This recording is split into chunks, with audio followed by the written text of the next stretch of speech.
Live streaming is on.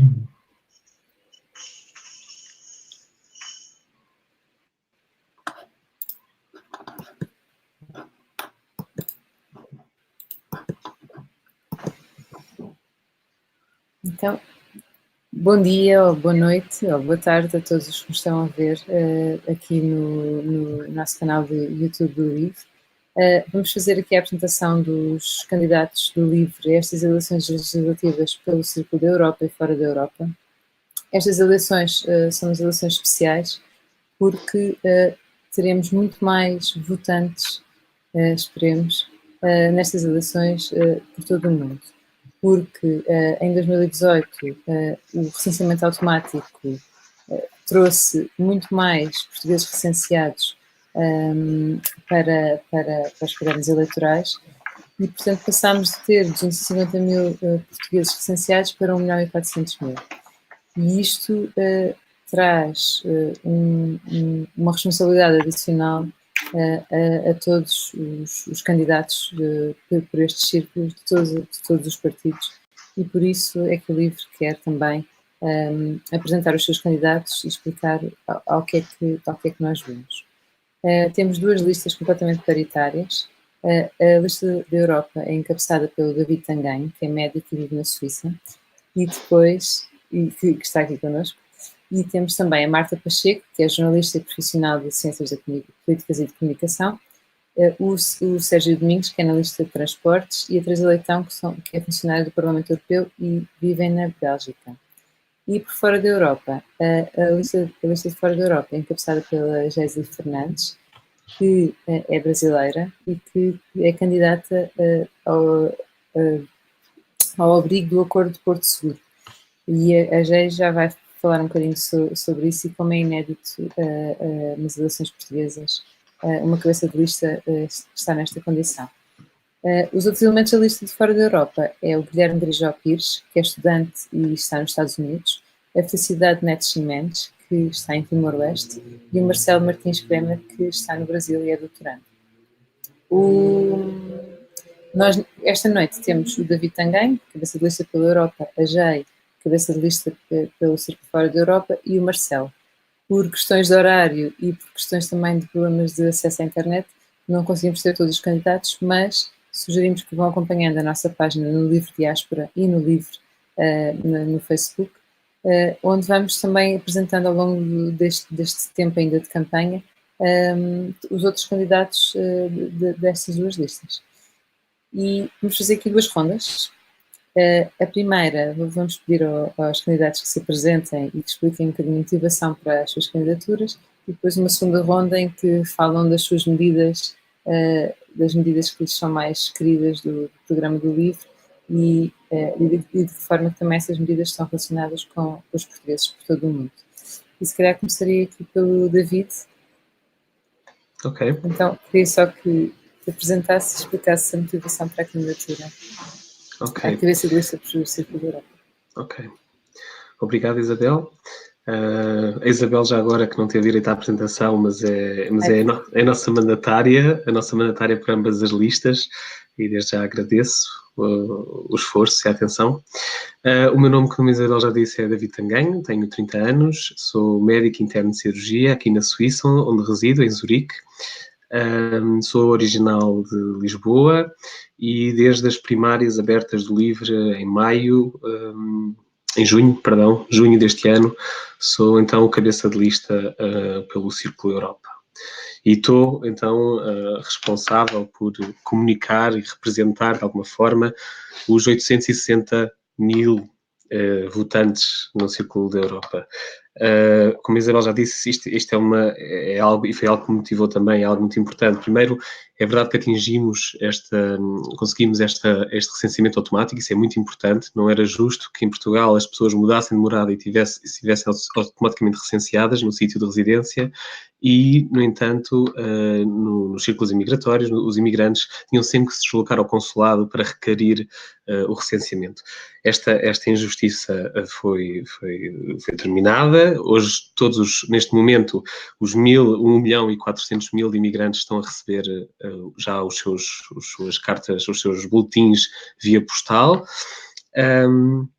E no Círculo Europa passámos então de 78 mil votantes para 860 mil. E uma das minhas grandes motivações foi precisamente, eu só me juntei ao livro há cerca de 3 meses, foi exatamente nesse dia que eu decidi, apesar de já ser apoiante há mais tempo, mas foi quando vi a abstenção, os 99% da abstenção dos círculos imigratórios, que decidi que tinha que contribuir de alguma maneira para motivar os nossos imigrantes a voltarem a acreditar em Portugal. Voltarem a acreditar na democracia e voltarem a acreditar que o poder está efetivamente nas nossas mãos e que com níveis tão elevados de abstenção estamos na verdade, a fazer um governo de uma micro-minoria, do 1%. Há 1% que decide quem são estes 4 deputados que são eleitos de 4 em 4 anos e que de resto só demonstra então porque é que há mais de 20 anos os partidos representados são sempre os mesmos nestes mandatos. E achei que estava na altura de trazer através de informação, através do que eu pudesse fazer, ajudar a combater esta enorme abstenção. E depois, por acreditar muito no LIVRE e querer, obviamente, partilhar a sua mensagem e o seu ideal para Portugal e para a Europa, achei que também queria dar o meu contributo para passar uma mensagem que não é fácil, sendo um partido pequeno e não tendo a visibilidade mediática dos grandes partidos. Foi isto. Obrigada, David. Então passamos para a Geisa Fernandes. A Geisa está com um problema de rede, por isso só vamos conseguir ouvir a voz da Geisa e não vê-la. Mas Geisa, então podia que te apresentasses, explicasses um bocadinho o Acordo de Porto Seguro e explicar a motivação também para a tua candidatura.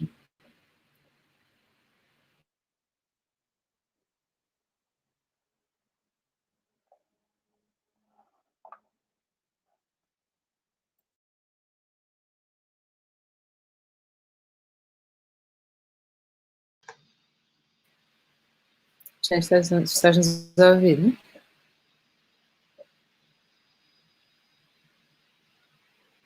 é? Se calhar, enquanto esperamos que a Jay consiga voltar aqui a ligar-se, passamos para o Marcelo. Olá, Marcelo. Obrigado. Então, fala-nos só um bocadinho de ti, para que as pessoas te conheçam, se por favor. Obrigado, Isabel.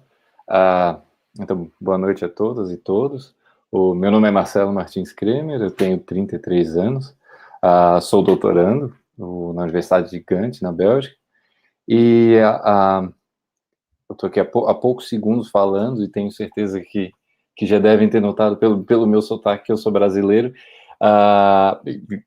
e também sou português, mais recentemente. Nasci e vivi a minha vida quase toda no Brasil, que é onde eu estou agora. A minha motivação vem desde... ela vem de mãos dadas com o meu envolvimento e meu interesse em Portugal, que começou quando o meu pleito, a cidadania portuguesa,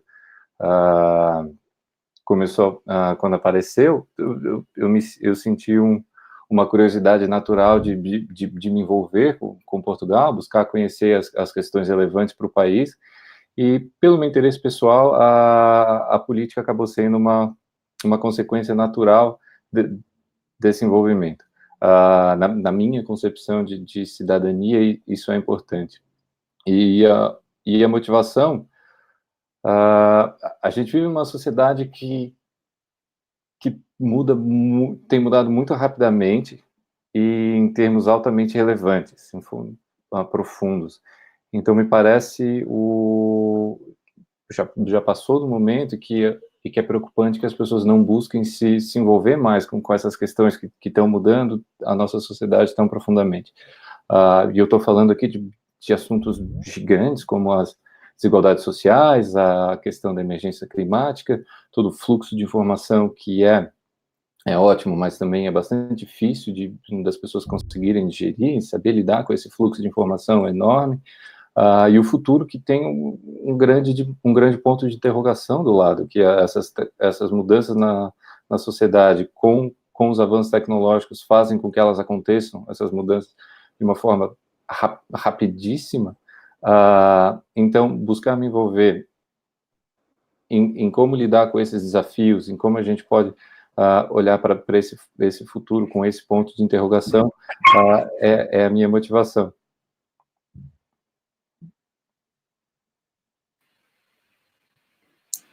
Muito bem, obrigada. Olá, Isabel. Olá a todos. Olá. Conseguem me ouvir? Sim. Que bom. Eu peço desculpa por esse inconveniente da rede. Eu estou no Brasil nesse momento, em Minas Gerais, no interior, e aqui realmente a conexão não tem sido muito boa. Bom, então eu consegui acompanhar um pouco a intervenção dos meus colegas e vou me apresentar. Meu nome é Geisiele Fernandes e eu sou candidata fora da Europa do Partido Livre. E é com muita felicidade que eu estou concorrendo nessas eleições legislativas. Esta candidatura é possível pelo Tratado de Amizade entre Brasil e Portugal, assinado na cidade de Porto Seguro em 22 de abril de 2001. 18 anos mais tarde, o tratado é utilizado em eleições legislativas pela primeira vez com esta candidatura, que só foi possível porque o Partido Livre elege os seus candidatos por primárias abertas, e não por listas de convidados das direções partidárias, ou seja, os deputados e as deputadas que estão na Assembleia da República fazem parte de uma elite política que é escolhida pelos dirigentes dos partidos, e é aqui que a escolha democrática começa, porque impede a participação de pessoas que vão agregar valor à política e à sociedade, e abre espaço para os políticos de carreira, aqueles que são eleitos, vez em quando até decidirem sair ou se aposentar. E muito mais grave do que isso, ajuda a manter um tipo de status quo que tomou conta da política portuguesa, como muitos de nós bem sabemos, não é? E essa situação se repete ano após ano, eleição após eleição, e não beneficia a sociedade de partidos políticos. E é por isso que eu estou muito grata às primárias abertas e a quem confia no seu voto, porque acredito que eu posso contribuir positivamente para melhorar a vida das pessoas do país que eu decidi viver. O Tratado de Amizade entre Brasil e Portugal, vulgo o Acordo de Porto Seguro, é um tratado em que permite que os cidadãos portugueses e os cidadãos brasileiros possam se candidatar e votar nas eleições nacionais dos dois países. Fica aqui. É diferente das eleições autárquicas, por exemplo, onde existem acordos de reciprocidade, em que Portugal faz parte, e que abrange alguns outros países, não somente o Brasil. E nesse caso do Tratado de Amizade, ele abrange as eleições nacionais, e essa que é a diferença. Infelizmente, os partidos não quiseram alargar a democracia e estender também os seus candidatos ao abrir o tratado. Eu espero que, a partir de agora, mais brasileiros possam utilizá-lo, e espero também que portugueses também possam utilizá-lo no Brasil. Obrigada, Isabel. Obrigada. Por cima temos uma comunidade brasileira muito grande em Portugal e existe também uma comunidade portuguesa muito grande no Brasil, portanto era muito interessante que houvesse participação na democracia dos dois países. Então, vamos aqui falar um bocadinho sobre as medidas e se calhar começarmos por ti, Jay. Do programa que nós temos para estas eleições legislativas, quais são as medidas que gostarias de destacar e, em particular, também as medidas que dizem respeito à comunidade portuguesa no mundo inteiro? Bom, Isabel, uma das razões pela qual eu apresentei a minha candidatura e ajudei a fundar o Livre há 5 anos, por estar farta de ver a atuação das direções dos partidos em Portugal.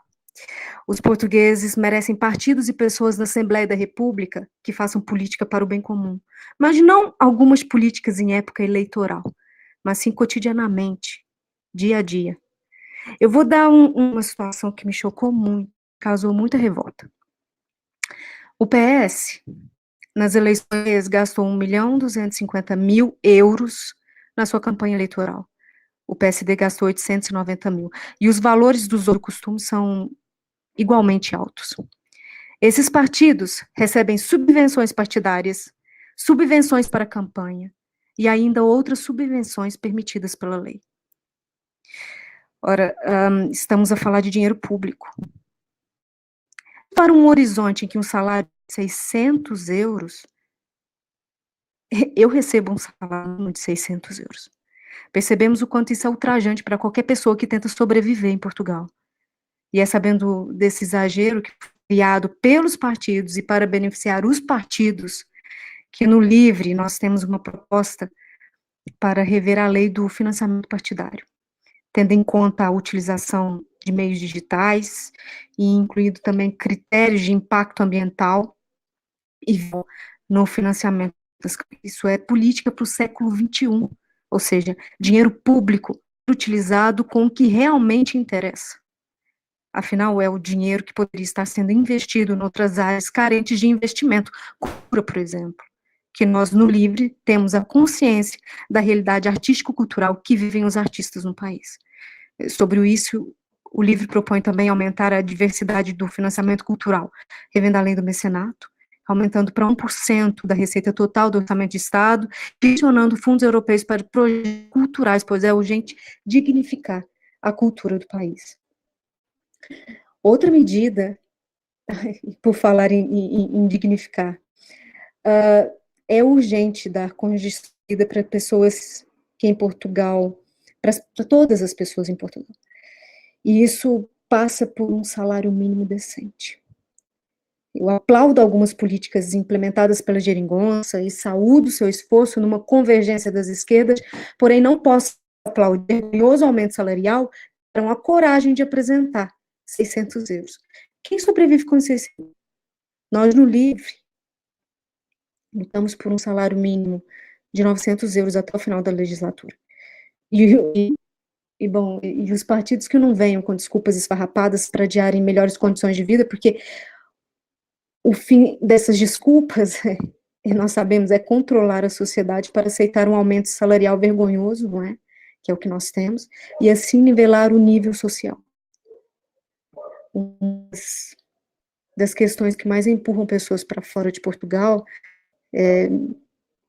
que ajudam as pessoas a migrarem, são as baixas condições de vida, que passa também por um baixo rendimento salarial. E essa medida proposta pelo LIVRE, eu julgo que é o mínimo para uma pessoa viver com dignidade, e também faz com que tenhamos mais controle sobre as nossas vidas. Isso é, as pessoas que querem imigrar, que o façam por direito de vida, por necessidades laborais, por estudos, por qualquer motivo, menos que faça por razões financeiras, porque com o LIVRE, um salário de 900 euros até o final da legislatura, eu acredito que isso possa beneficiar a vida das pessoas que decidem viver em Portugal. Bem, aqui eu falo convosco, imigrantes portugueses, e também com vocês, imigrantes em Portugal. E com essa medida eu termino, que é uma das medidas que nós urgentemente aprimorar a democracia para a realidade que vivemos no tempo em que vivemos. Eu julgo que precisamos novamente de uma nova revolução, é a democrática. O direito da representatividade, o direito de eleger e ser eleito. Vocês irão votar em Portugal, mas também gostariam de, provavelmente, votar no lugar onde escolheram para viver, não é? Afinal, é aí que pagam os seus impostos, que vivem as suas vidas, e as políticas vão influenciar diretamente, ou seja, na vida onde vocês moram. Eu moro em Portugal há 11 anos, e somente há 4 anos posso votar. Os outros 7 anos foram passados com o dissabor de ver a austeridade, perder amigos que emigraram, presenciar discursos políticos xenófobos e racistas, ações xenófobas e racistas, sentir que não tinha poder de fala, que não tinha voz porque eu não podia votar, escolher quem eu gostaria que me representasse. E após conseguir os meus direitos políticos no Portugal, eu vi uma mudança muito grande em mim. Eu ia para as ruas com vontade, me juntava a manifestações, porque eu tinha voz, porque eu era igual na sociedade que eu decidi viver. E eu falo para vocês, nenhum sentimento é mais poderoso para transformar qualquer corpo social do que o sentimento de igualdade.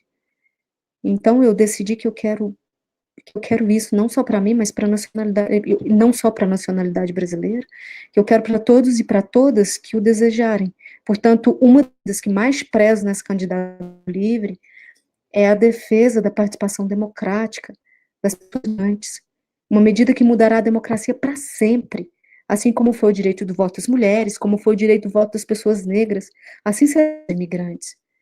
Portugal pode dar um bom exemplo ao mundo. Precisa ter coragem para desenhar o futuro.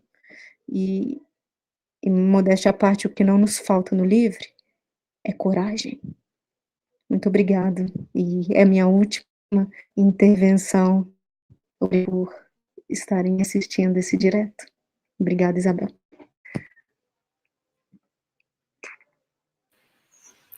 Obrigada, Joy. E, David, medidas que queres destacar no programa e que digam também respeito à comunidade imigrante no mundo? Com certeza. Bem, primeiro, acho realmente importante, quando estamos a falar de medidas para os círculos imigratórios, não nos cingirmos, e seria populista falar só realmente do que é que queremos melhorar na vida dos imigrantes. Quer dizer, acho que é indissociável a vida dos imigrantes portugueses e as condições de vida em Portugal.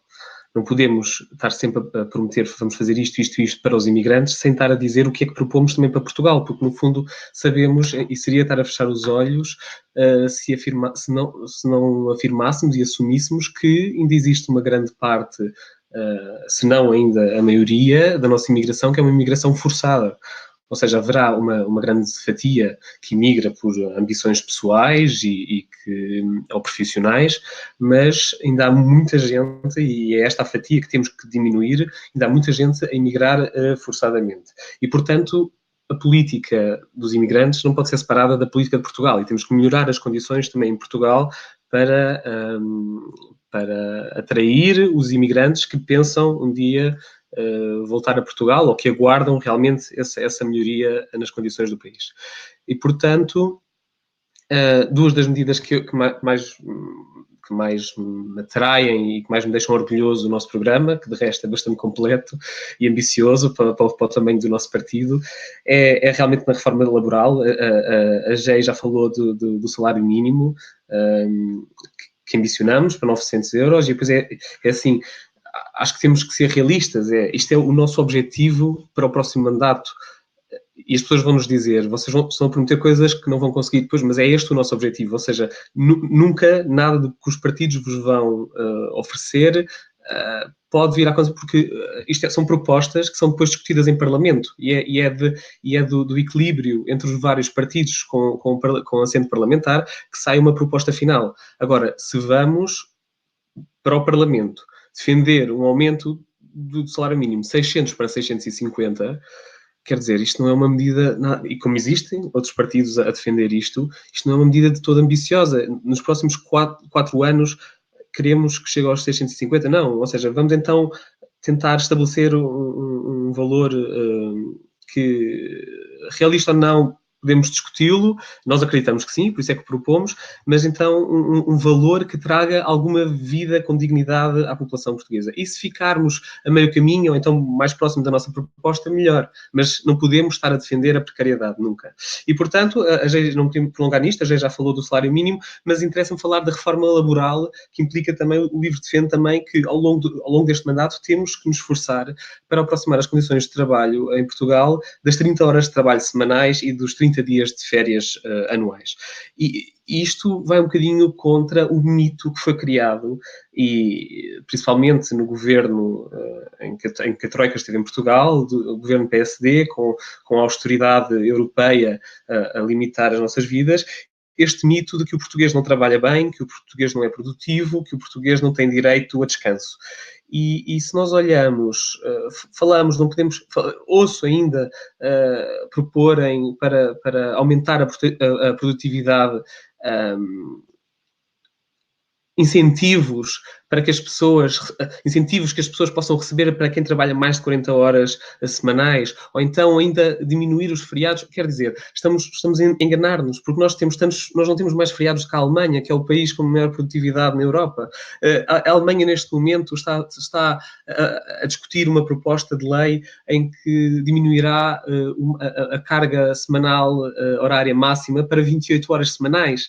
Portanto, nós não estamos, ao propor os 30 dias de férias e as 30 horas semanais, nós não estamos a querer milagres. Nós estamos a defender o que é justo, que é haja uma conciliação entre o trabalho e a família e que um trabalhador motivado e com condições terá uma produtividade maior. E é isto que temos que acreditar e passar e deixar o mito de que realmente não somos produtivos e que trabalhamos mal e que temos que dar mais e mais e mais para compensar outras falhas que serão do sistema e pronto, isso discutiremos noutro ponto. Depois, a segunda grande proposta e um dos meus interesses, uma das minhas paixões é a educação pública. Portanto, todo o nosso capítulo de educação, em que apresentamos uma revolução da escola pública, é para mim uma prioridade. Ou seja, esta descentralização que propomos do aluno, se formos a olhar, a escola é se calhar a instituição que nos últimos séculos menos evoluiu. É verdade que as matérias evoluíram, cada vez mais as nossas crianças têm um nível de exigência que as gerações passadas não tiveram, porque o conhecimento também vai aumentando, a ciência vai desenvolvendo e, portanto, somos cada vez mais exigentes, mas o método, o professor à frente do quadro ou com o livro na mão e os 30 alunos sentados numa cadeira a absorver todo este conhecimento de alguma forma, é exatamente igual ao que era há 200 ou mais anos atrás. E, se calhar, temos que pensar isto e temos que, se calhar, olhar para casos de sucesso.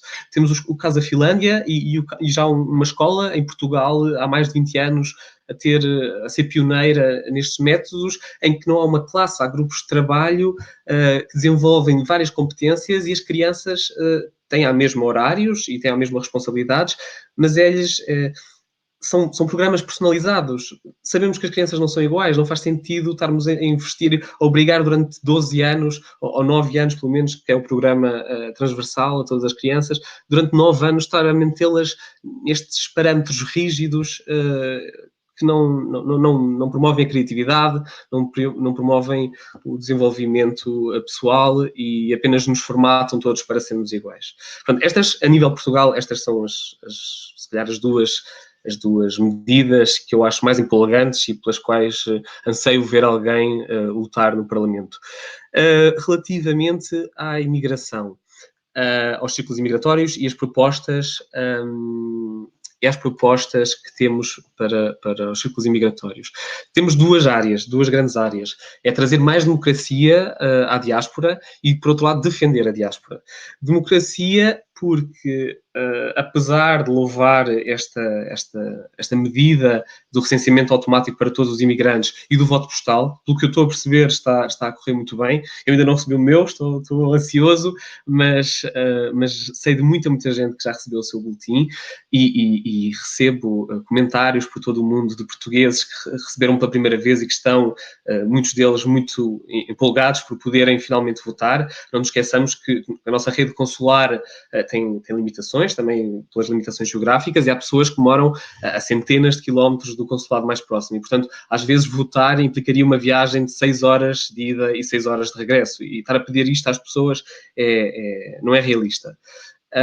Portanto, estamos felizes com esta medida. Agora, não percebemos porque é que não, nas últimas europeias de maio, não tivemos já acesso a isto. Já tínhamos todos os portugueses automaticamente recenseados e, no entanto, e daí, se calhar, os 99% de abstenção de que falei há pouco.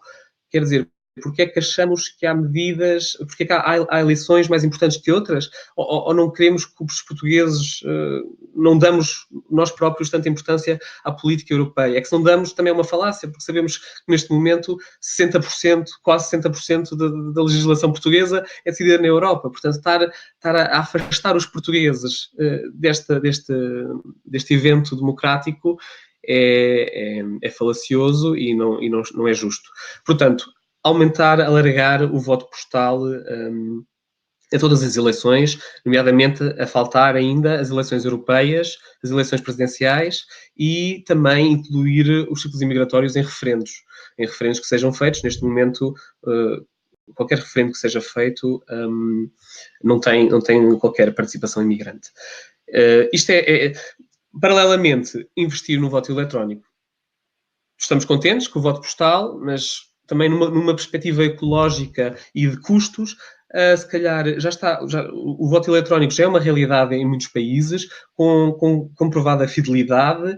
Portanto, temos que urgentemente, e 4 anos é muito tempo, temos que investir no estudo da implementação tão depressa quanto possível do voto eletrónico, para que as pessoas, a partir dos seus computadores e a partir dos seus telemóveis, com igualmente exigentes métodos de antifalsificação, possam votar eletronicamente. Por outro lado, e já para terminar, a defesa da diáspora. E aqui temos várias bandeiras. Estou pessoalmente feliz que sejam até bandeiras que eu vejo transversais a muitos dos partidos que se propõem. Uma delas é acabar com... Isto é ridículo. Desde 2010, também já num plano, num contexto de poupança, vimos o ensino do português no estrangeiro passar de ser delegado do Ministério da Educação para o Ministério dos Negócios Estrangeiros. Um ministério que funciona bem, mas que tem muitas limitações burocráticas. Pusemos um ministério diplomata, da diplomacia, a tratar da educação de crianças. Ora, existe um direito constitucional, todas as crianças portuguesas ou os outros descendentes, vivam elas onde viverem, que é o direito à língua portuguesa ao ensino da língua portuguesa de forma gratuita. E, portanto, desde 2010, este ensino do português foi transferido, lá está, para o Ministério dos Negócios Estrangeiros, que delegou também a tutela, por sua vez, ao Instituto Camões, que tem vários casos de sucesso, mas que mesmo assim continua a ser um instituto que está preparado para ensinar o português como língua estrangeira. E principalmente para universitários. O Instituto Camões tem toda a sua história e grande sucesso, mas nas áreas, no ensino português, a classes etárias não é mais idosas, mas universitários e jovens adultos e adultos, não crianças. E, portanto, têm-se vindo várias queixas. Outra coisa que surgiu de repente foram estas, ou seja, na qualidade do ensino, outra coisa que surgiu foi a propina, e não faz sentido, é irmos estar contra a Constituição. Temos que defender, é uma das prioridades, tem que ser uma das prioridades, fornecermos, ajudar os pais neste drama que é manter as crianças lusodescendentes a ter acesso a um bom ensino do português. E, muito resumidamente, depois, outra das nossas propostas, temos várias, e convido todas as pessoas que nos estão a ver e a ouvir a irem consultar o nosso programa, mas outra delas é, obviamente, investir no projeto do consulado virtual. Já temos também, com louvor, marcações. Neste momento já muitos consulados apresentam marcações online. Uma pessoa escusa de enviar um mail, tentar telefonar ou ir lá diretamente para fazer uma marcação, por exemplo, para fazer um passaporte ou um cartão de cidadão. Isto facilitou imenso, porque havia muita dificuldade em entrar em contacto com os consulados, em muitos dos consulados que temos, e, portanto, isto é um passo, mas é pouco. Precisamos que mais serviços, à semelhança do que se faz em Portugal, e ainda mais, devido às limitações geográficas e indisponibilidade das pessoas, quer dizer, não podemos, para fazer um cartão de cidadão, temos que perder no mínimo 2 dias, se tivermos sorte, só 2 dias, para ir ao consulado, que pode ser a 600 km, fazer o cartão de cidadão, e depois outro dia para o ir levantar. e são 2 dias de trabalho, são 2 dias de férias que as pessoas têm que abdicar. E, portanto, temos que investir para aumentar os serviços virtuais que podemos oferecer aos nossos imigrantes nos nossos consulados. E são estas as medidas que de resto, acho que são boas bandeiras do LIVRE para os círculos imigratórios. Obrigada, David. Então, Marcelo, podes nos dar um bocadinho da tua experiência também do Brasil e a visão que tens sobre o programa? Claro. O Brasil, que é um país bastante importante com a conexão histórica óbvia com Portugal, né? Importante a gente lembrar que dos 2,2 milhões de portugueses que vivem pelo mundo, em torno de 220 mil vivem aqui no Brasil, então são quase 10% dos portugueses fora de Portugal, dentre eles portugueses migrados e luso-brasileiros como eu, mas são 220 mil. Esse número quase dobrou recentemente pelo ponto apontado por ti, Isabel, trazido por ti no início do recenseamento eleitoral, ser automático agora. Eu aproveito para trazer minha experiência em relação ao que o David acabou de falar sobre o voto postal. Aqui em Florianópolis, no sul do Brasil, o meu boletim ainda não chegou, também tenho ido diariamente, a caixinha de correio do meu prédio ainda não, mas ainda não encontrei, e reforça essa ideia da importância desse voto postal. É um avanço enorme.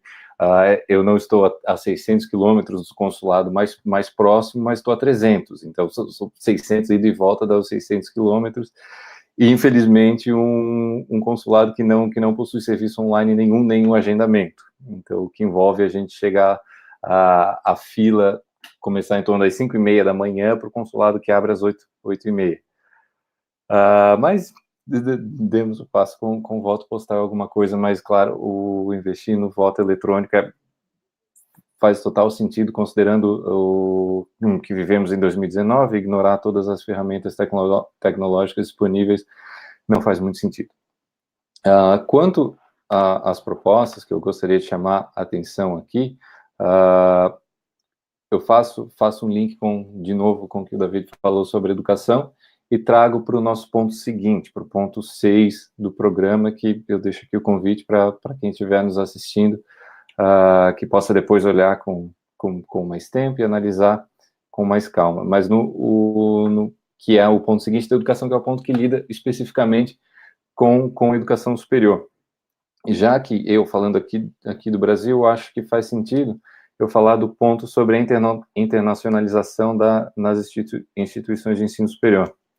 O nosso programa busca facilitar e atrair esses estudantes internacionais e também professores e pesquisadores do corpo docente, e que é uma situação que hoje em dia Portugal se coloca como o ponto de entrada para a Europa de falantes de português do mundo, né? O Portugal recebe muitos, principalmente brasileiros e africanos, que falam português pela questão da língua, basicamente. E esse é um ponto importante. Eu acho que Portugal tem esse papel e vem lidando mais ou menos bem com essa questão, mas, por outro lado, a gente acaba ignorando todo o resto do mundo que não fala português. E a única forma de internacionalizar ainda mais a educação superior em Portugal seria a gente deixar de estar de costas para todos que não falam português e também trazer esse olhar para o resto, principalmente da Europa, com os programas Erasmus que já fazem, que já tem toda uma estrutura para lidar com isso, e Portugal perde muito pela questão da língua, que é uma vantagem para atrair os falantes de português do mundo, mas para sermos competitivos em termos de educação superior, hoje em dia, nós precisamos também olhar para esses não falantes de português e encontrar maneiras de atraí-los para o nosso sistema de educação superior. Tanto alunos como pesquisadores e professores, né? Um ponto mais mais urgente, que seria talvez a adoção do inglês como meio de instrução, e isso é algo que eu acho que as instituições devem ter o poder deve ter o poder de decidir como lidar com essas questões. Para que não aconteça essa perca de competitividade com os países que não falam português. E seguindo com as instituições de ensino superior, um outro ponto que eu acho que eu gostaria de trazer aqui é rever o Estatuto de Bolseiro de Investigação, que o livro propõe limitar a atribuição de bolsas a um certo período, dependendo do grau, para que em períodos mais longos aconteçam contratos, e isso seja visto como um emprego de fato, para que os pesquisadores, começar por doutorandos, possam ter esse contrato de um contrato empregatício. Por experiência própria, eu como doutorando na Bélgica, que é um dos poucos países que vê doutorandos como funcionários, eu pude ver como isso facilita e como isso provoca o interesse em alunos, em profissionais, para a carreira de pesquisa. Ter essa segurança de encarar essa opção como, de fato, um emprego, tendo os direitos trabalhistas, tendo direito a férias, ao salário e já contribuindo para a pensão, tornam o país muito mais competitivo em termos de quem eles atraem e como eles podem fazer essas pesquisas. Os resultados acabam sendo muito mais interessantes e maior em tamanho.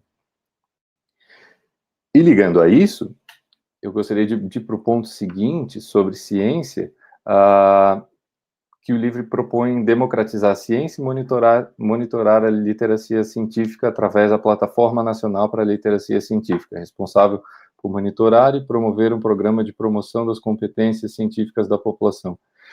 Eu acho esse ponto bastante importante, considerando que hoje em dia a gente vê tantos questionamentos estranhos, né? Em 2019, eu acho que muitos de nós pensávamos que hoje em dia teríamos carros voadores e viajando de modos super interessantes, enquanto isso temos que discutir com terraplanistas, por exemplo, e negacionistas de aquecimento global e esse tipo de discussão. Então,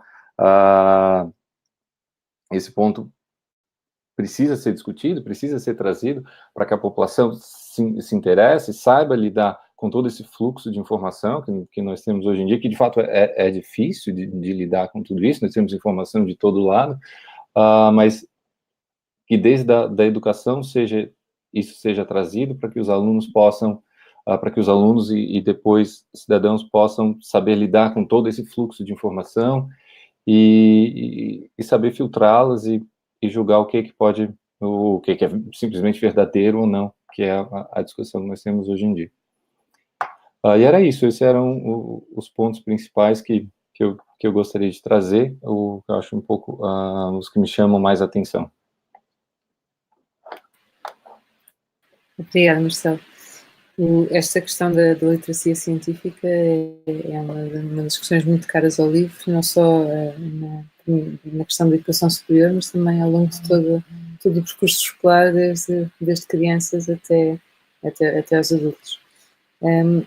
Não sei se mais algum de vocês quer acrescentar alguma coisa, dar uma nota final e depois encerramos, sendo que durante o resto da campanha teremos também mais oportunidades para falar mais um bocadinho e para expor mais alguns pontos de vista.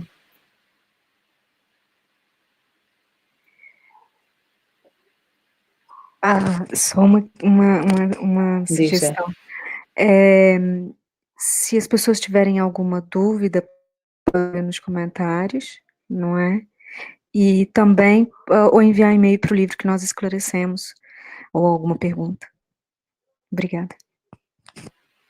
Sim, qualquer dúvida que haja, é só escreverem nos comentários do vídeo ou nas nossas redes sociais, ou mandar um e-mail para nós, que nós respondemos a qualquer um de nós.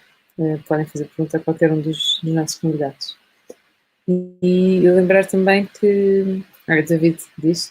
Sim, obrigado, Isabel. Não, gostava só já agora, antes de terminar aqui a apresentação, fazer realmente um apelo para que o nosso eleitorado imigrante não desperdice este papel, este boletim que nos foi enviado para casa, em que finalmente podemos todos votar de forma tão cómoda, não abdiquemos deste direito que não é uma obrigação de todo, e isso era uma preocupação também de alguns imigrantes, tenho que fazer, não me sinto informado, tenho que fazer isto. Não é uma obrigação, mas é um direito pelo qual lutámos tanto, ao longo de tantos anos, incluindo só há 45 anos, é que temos, de resto, uma democracia em pleno, em que realmente este papel ajuda-nos a decidir qual é o rumo que queremos para o país. Portanto, pensar só 2 vezes antes de abdicar deste papel que parece insignificante, mas que historicamente e ainda hoje faz tanta diferença na vida de tantos portugueses dentro e fora de Portugal. Portanto, apelar ao voto, e ao voto informado, ao voto de protesto.